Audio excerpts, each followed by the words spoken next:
লাউ দিয়ে হাঁসের ডিম দিয়ে কখনো খেয়েছেন কি? আমি তো আগে খাইনি, তবে আজকে আমার শ্বশুরের বায়নায় রান্না করতে যাচ্ছি। তো দেখি কেমন হয় রেজাল্ট। তো প্রথমে একটা আস্ত সুন্দর একটা লাউ নিয়ে আসলো। দেখেন লাউটা দেখে আমার খুবই ভালো লাগছে, কত সুন্দর। আর কাটার পরে দেখেন একটা লাভ শেপ হয়ে গেল। তো ভালোবাসার লাউটাকে আজকে অর্ধেক করে রান্না করব, কারণ লাউ বেশি খাওয়া হয় না। আমার বাড়িতে লাউ রান্না করলে দেখা গেছে দু একজন খুব পছন্দ করে, আরেকজন একবারেই খাই না। এই জন্য আজকে অর্ধেকটা লাউ রান্না করবো আর অর্ধেকটা রেখে দেবো। তারপরে আমি ঝালগুলো ভালো করে কেটে দিচ্ছি। আর এই বৈশাখ মাসে গরমের মধ্যে অবশ্যই লাউ খাওয়ার চেষ্টা করবেন, এটা শরীর সুস্থ রাখে। গ্যাস্ট্রিক আলসার এছাড়া রক্তচাপ কমাতেও কিন্তু এটা বিশেষভাবে উপকারী। আর যাদের রক্তচাপ আর প্রচুর পরিমাণে মোটাপা আছে, তারা কিন্তু লাউ ডেইলি খেতে পারেন, কারণ লাউয়ের কারণে আপনি কিন্তু অনেক ঝুঁকি থেকে বাঁচতে পারেন। এই সময় কিন্তু অনেকের হিট স্ট্রোক হয়, তো এই হিট স্ট্রোক থেকে বাঁচতেও কিন্তু লাউ খাওয়াটা ডেইলি রাখতে পারেন আপনার মেনুতে। অবশ্যই লাউ খাওয়ার চেষ্টা করবেন গরমের মধ্যে। আমি ভালো করে কাটাকাটি করে নিলাম, আমার কাটাকাটি শেষ। এখন লাউটা বসিয়ে দেওয়ার পালা।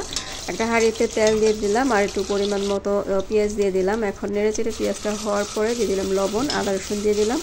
এখন আরেকটু ভালো করে কষিয়ে নিব। আদার কাঁচা গন্ধটা যাওয়ার পরে এখানে দিয়ে দিব হলুদ মরিচ। এখন সব কিছু মিলিয়ে আবার একটু কষিয়ে নেব। আর এই হলুদ মরিচটাও কিন্তু ভালো করে কষাতে হবে তেলের মধ্যে। এরপর সামান্য একটু পানি দিয়ে দিব, পানি দিয়ে আবার একটু ভালো করে কষাবো। এই কষানোর মধ্যেই কিন্তু অনেক কিছু। আর এদিকে আমার হাঁসটা গরমে অস্থির হয়ে গেছে, আমি তাকে ভিজিয়ে দিচ্ছি। যেহেতু বৈশাখ মাসে এই চোরা হাঁসগুলো কিন্তু একদম পানিতে যেতে চায় না, কিন্তু গরমে কিন্তু অস্থির হয়ে যায়।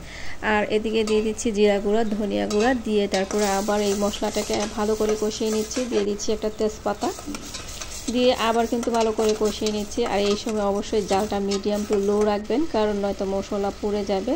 মশলা ভালো করে কষবে না, কিন্তু পুড়ে যাবে। অল্প আছে, তারপর সুন্দর করে মশলাটা কষিয়ে দিতে হবে। মশলাটা সুন্দর করে কষলেই কিন্তু আপনার তরকারিটা সুন্দর একটা গ্রান আর পারফেক্টলি স্বাদ পাবেন।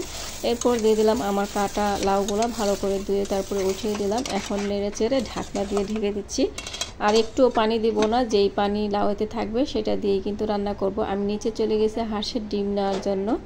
আর হাঁসের ডিম নেওয়ার জন্য যাই দেখি একটা লাঠিও নাই। তারপরে লাঠি বের করে ডিমগুলো খোয়ার থেকে বের করে নিয়ে আসলাম উপরে।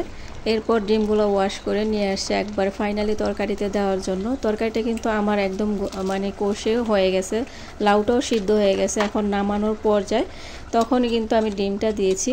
আর ডিমটা আগে দিলে কিন্তু রাবারি হয়ে যাবে, শক্ত হয়ে যাবে। ডিমের একটা সেন্ট স্মেল কিছুই পাওয়া যাবে না, আর ডিমটা সফটও থাকবে না, খেতে ভালো লাগবে না। সেজন্য একদম যখন আমি নামিয়ে ফেলবো, আমার লাউটা পুরোপুরি সিদ্ধ হয়ে গেছে, ঝোলটাও একদম ছেড়ে দিয়েছে আর প্রায় শুকিয়েও গেছে, তখন কিন্তু আমি ডিমটা দিয়েছি। এখানে 2টা ডিম দিয়েছি আমি। একটু লবণ দেখলাম, দেখে তারপরে দিয়ে দিলাম কাঁচামরিচ, তারপরে দিয়ে দিব ধনেপাতা। দিয়ে দিলে কিন্তু আমার রান্না কমপ্লিট। তো দেখলেন তো রান্নাটা কেমন হয়েছে, অবশ্যই কমেন্টে জানাতে ভুলবেন না। আর আমার শ্বশুর কিন্তু খেয়ে বলেছে অনেক মজা হয়েছে, আর আমার কাছেও খেতে ভালো লাগছে। ভিডিওটা ভালো লাগলে অবশ্যই একটা লাইক দিতে ভুলবেন না। দেখা হবে আবার নতুন কোনো ভিডিওতে। ততদিন পর্যন্ত ভালো থাকুন, সুস্থ থাকুন। আসসালামু আলাইকুম, আল্লাহ হাফেজ।